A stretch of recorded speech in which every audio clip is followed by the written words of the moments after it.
दोस्तों, आज के ज़माने में मोबाइल वरदान नहीं, अभी श्राप है। आज माँ बाप कितनी कर कसर करके बच्चों को पढ़ा लिखा रहे हैं। सरकारी स्कूल में ही नहीं बल्कि प्राइवेट स्कूल में बड़ी बड़ी फीस देकर बच्चों को पढ़ाने की कोशिश कर रहे हैं। लेकिन जब बच्चे मोबाइल में घंटों भर व्यर्थ कर दे रहे हैं, कार्टून देखकर, गपशप मार के और किसी चीज़ के बहाने, तो सारी की सारी माँ बाप की गाढ़ी कमाई गोबर बन जाती है। आखिर ये मोबाइल की लत क्यों लग रही है बच्चों को, और यहाँ तक कि हम बड़ों को भी। बच्चों को तो सबसे पहले हम माँ बाप ही मोबाइल दिखाते हैं। शुरू में एक दूसरे से बात करते करते बच्चों को भी बात करवाते हैं। देखो हेलो बोलो, देखो बुआ है, देखो मौसी है, देखो ताई है। ये सब बात करा करा के उनका इंटरेस्ट उसमें जगाते हैं। वीडियो कॉल करा करा के उनको दिखाते हैं। जानबूझ के उनके कान में ले जा जा के उनसे बात करवाना चाहते हैं अपने लोगों से। और जब वो रोते हैं, खाना नहीं खाते, तो हम लोग जानबूझ के उनको मोबाइल पकड़ा देते हैं, कार्टून लगा देते हैं, कुछ ऐसी चीज़ लगा देते हैं जिसमें उनका मन बहल जाए और वो चुपचाप खाना खा ले या फिर हमें काम करने दे। और धीरे धीरे ये लत बच्चों को भी लग जाती है। अब बच्चा तो अब हट करने लग जाता है, जिद करने लग जाता है, मोबाइल दो। और पेरेंट्स उसको गुस्से में मोबाइल पकड़ा देते हैं क्योंकि उनको काम करना है। ये सबसे बड़ी भूल है। ये इतनी बड़ी भूल है कि सोच नहीं सकते कि कितना घाटा हो रहा है, कितना नुकसान हो रहा है। कितना बड़ा फोकस जो उसने पढ़ाई में लगाना था वो मोबाइल में लग रहा है। रात भर गेम खेल रहा है, दिन भर अटरम सटरम चीज़ देख रहा है। अब पढ़ाई कहाँ कर पाएगा वो। लाखों रुपए खपा लो उसके पीछे, उनका ध्यान तो भंग हो चुका है इस मोबाइल के कारण। अब पढ़ाई उनको कहाँ समझ आ रही है। साथियों, सच में अब समय आ गया कि बच्चों को ज़्यादा से ज़्यादा समय दें, उनके साथ बैठें, उनकी बातें सुनें, उनके साथ खाएं, उनके साथ सोएं। ये जो है ना कि नहीं पेरेंट्स का अलग रूम है, बच्चों का अलग रूम है, ये सत्यानाश है। अलग रूम है, बच्चे वहाँ सो नहीं रहे, डिप्रेशन हो रहे, मोबाइल देख देख कर उनको नींद नहीं आ रही है। 1 बजे सो रहे, 2 बजे सो रहे, 3 बजे सो रहे, यहाँ तक कि और सुबह फिर स्कूल के लिए नहीं उठ रहे और फिर क्लास में सो रहे, ऊँघ रहे। कहाँ उनका फोकस है, कहाँ उनका ध्यान भटक गया। अब बच्चों को अपने साथ ज़्यादा से ज़्यादा रखने का समय आ गया है। हाँ, ज़रूर वो हमारे साथ रह रहे, एक ही घर में, एक ही छत के नीचे, लेकिन वो हमारे साथ नहीं है। वो दूर चले गए, भटक रहे हैं। वो उनकी दिशा अलग हो रही है, इसलिए उनको ज़्यादा समय खुद का देना ज़रूरी है। एक तरह से हम बच्चों को पढ़ाई का कीड़ा बना रहे।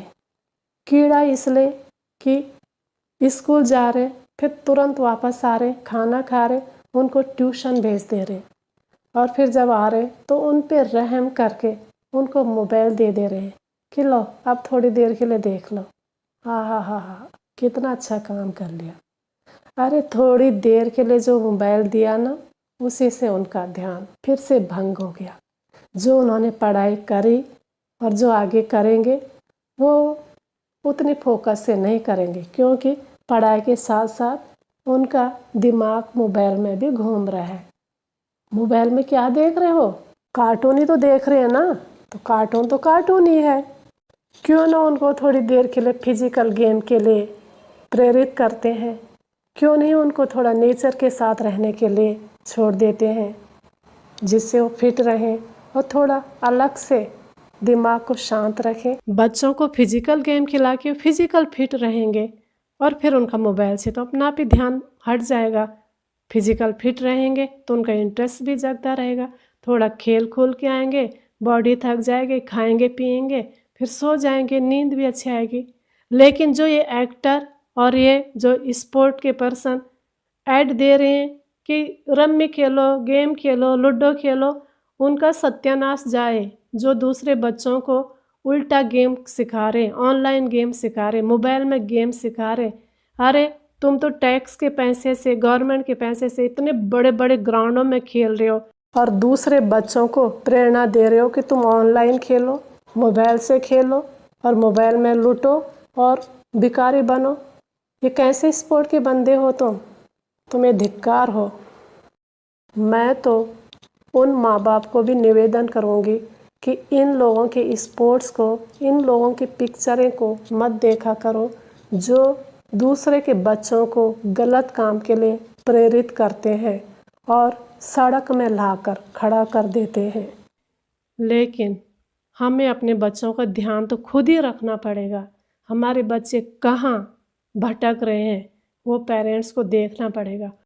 उनके साथ अपना ज़्यादा से ज़्यादा समय बिताना पड़ेगा।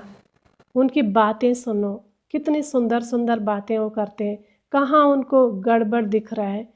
उनकी भी परेशानी, ये नहीं कि बच्चों की बहुत ज़्यादा परेशानी है, बेचारों के पास खेलने कूदने के लिए जगह नहीं है। एक एक शहरों में आके एक एक कमरे में फंस के रह गए। मोबाइल में वो भी बेचारे अपने टाइम पास करना चाह रहे हैं, क्योंकि वैसे तो नहीं, उनको भी एक्टिविटी करना है, उनको भी नेचर के साथ रहना है, लेकिन नेचर से तो हम लोगों ने उनको दूर कर दिया। शहरों में कैसे तैसे जी रहे हैं। तो कम से कम हम अपना समय दें, उनकी बात सुने, क्या क्या उनके दिल में क्या क्या चल रहा है वो जाने, और फिर उसके अनुरूप अगर उनकी कुछ गलत फहमी है, कुछ ऐसा सोच रहे हैं कि जो उनको नहीं सोचना चाहिए, वो सुनो, उसका हल निकालो, उनको घुमाओ, उनको फिराओ, अच्छा खाना दो, अच्छा पहनने को दो, एक दूसरे के घर ले जाओ, बातें करो। तो इन चीज़ों से बहुत नॉलेज बच्चे को मिलता है। स्कूली शिक्षा एक अलग है और व्यावहारिक शिक्षा बहुत अलग है। स्कूली शिक्षा में बच्चा कितना भी होशियार हो, लेकिन व्यवहार कुशल नहीं है तो वो फिर रह जाता है, बहुत पीछे छूट जाता है।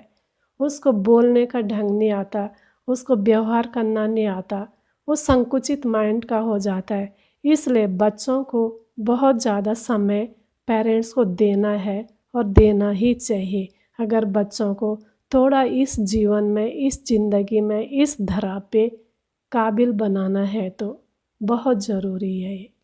दोस्तों, ये बात याद रखना, अब नहीं तो कब।